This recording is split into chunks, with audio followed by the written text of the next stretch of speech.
Seguimos con electrónica básica. Acá hay un concepto también muy importante que no podía dejar de mencionarles, ya que muchos colegas tienen dudas sobre esto. Cuando nosotros tenemos un equipo que utiliza un cargador de, por ejemplo, 4.7 amperios, ¿por qué? Porque es un equipo que consume más corriente, no puede utilizar un cargador que ofrece 3.42, tal como se ve en la imagen, ¿bien? Pero sí puedo hacerlo al revés. O sea, si yo tengo una laptop que tiene un consumo de 3.42 amperios, yo le puedo poner un cargador de 4.7 o de 7 amperios o de 10 amperios sin ningún problema. La corriente nunca está de más. Lo que tenemos que respetar es la tensión de trabajo, ¿bien? De cualquier manera, en laptops la tensión de trabajo es muy fija. No van a encontrar cargadores, es muy raro que encuentren cargadores de menos de 19 voltios ni de más de 20. A no ser que estemos hablando de computadoras que yo suelo decir con todo respeto, computadoras de juguete, que son las computadoras tablets, esas que tienen un valor muy bajo. No recomiendo repararlas. Se puede realizar recuperación de datos, eso puede ser.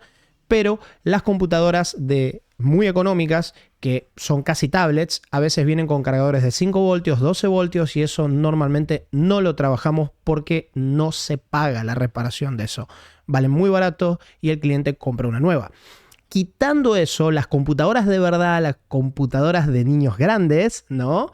Que estamos hablando ya mínimo de un Celeron o de un Core i3 para arriba, computadoras que realmente valen un dinero y que se reparan.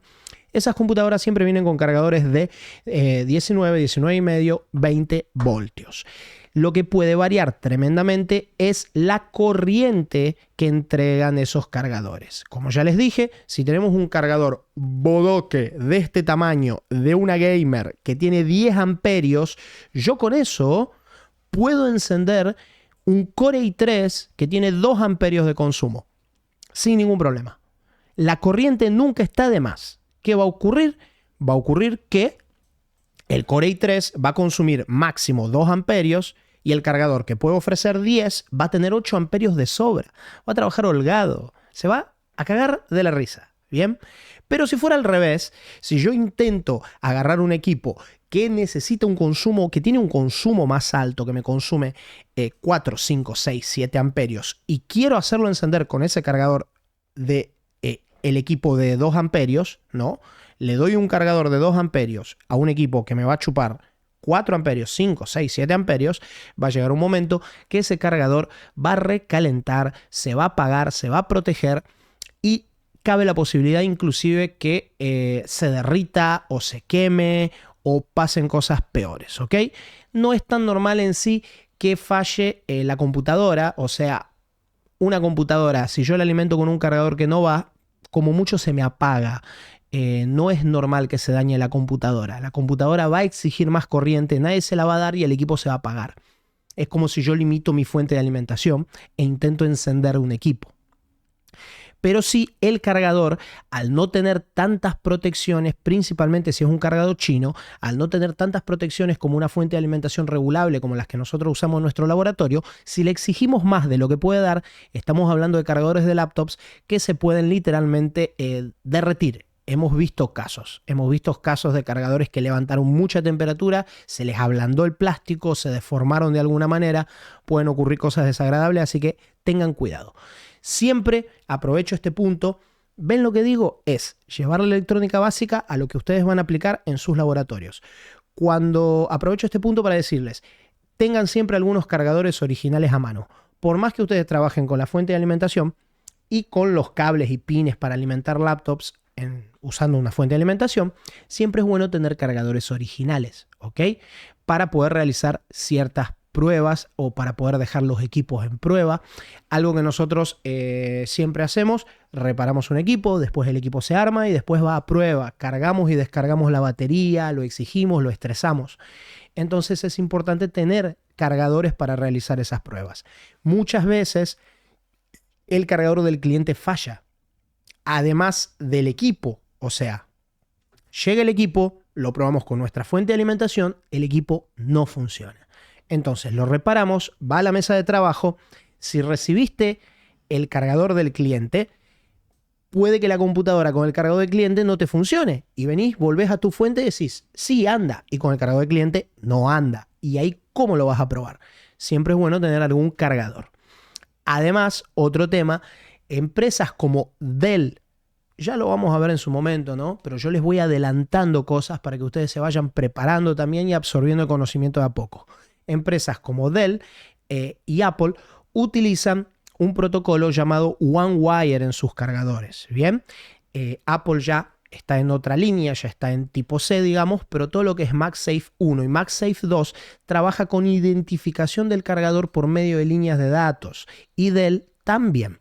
Son cargadores que tienen que tener esa identificación para poder funcionar correctamente. A veces el cargador del cliente está malo o es de muy baja calidad y no lo tiene. Entonces nosotros debemos tener esos cargadores. Una fuente de alimentación no te va a poder simular un OneWire porque son líneas de datos. Entonces es importante tener principalmente cargadores de Dell hoy en día.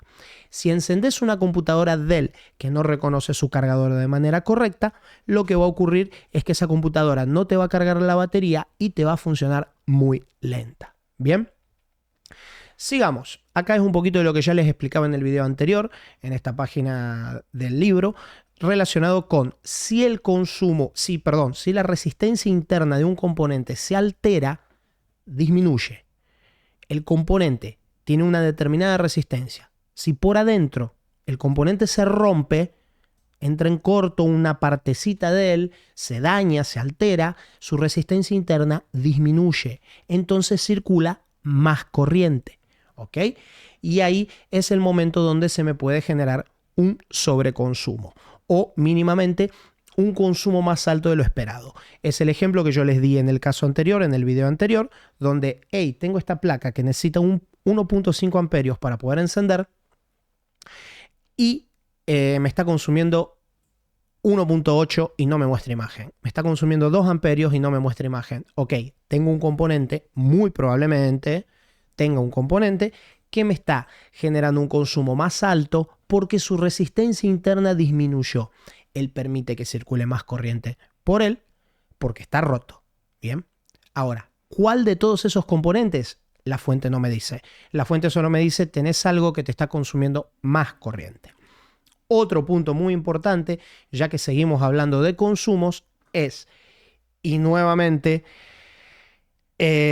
tirando para lo que hablábamos en el último video, que no nos podemos basar en consumos, no hay manera en laptops multimarca de estandarizar consumos, ¿ok? Ni siquiera para decir el equipo andando tiene que tener tanta corriente. De hecho, eso es difícil de hacerlo hasta en Mac.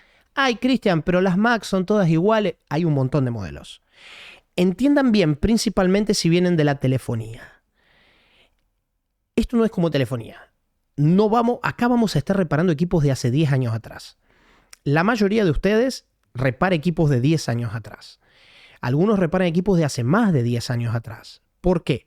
¿Por situaciones del país o por locura de nuestros clientes?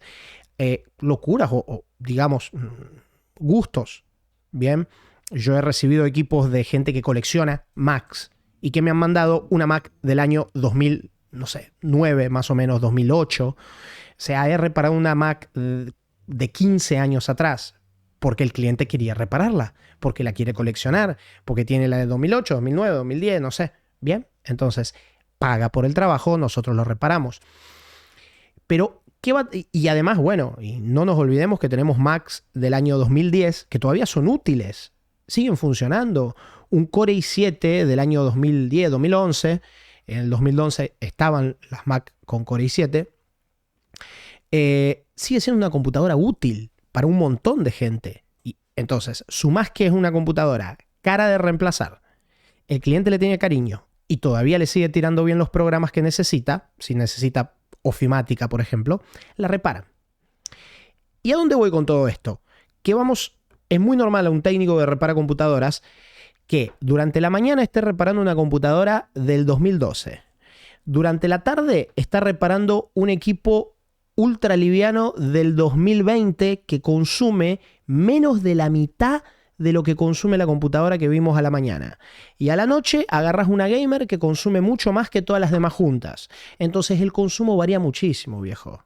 Y aunque estemos hablando de una misma marca, aunque estemos hablando de un mismo procesador, las generaciones de los procesadores van cambiando, los modelos de los equipos van cambiando y es difícil trabajar arriba de consumo. Por eso insisto una vez más, no podemos y no vamos a trabajar arriba de esta computadora con 1.2 amperios te debería dar imagen. No, vamos a medir, ¿ok? Eso es lo que vamos a hacer. Bien, para no hacer el video tan largo, me parece que valía la pena las aclaraciones porque si alguien tenía dudas principalmente con respecto a esto, valía muchísimo la pena aclararlo, no sea cosa que se les prenda fuego un cargador. Vamos a cortar ahora y vamos a seguir con la siguiente parte que ya está relacionada a componentes en serie. Así que seguimos.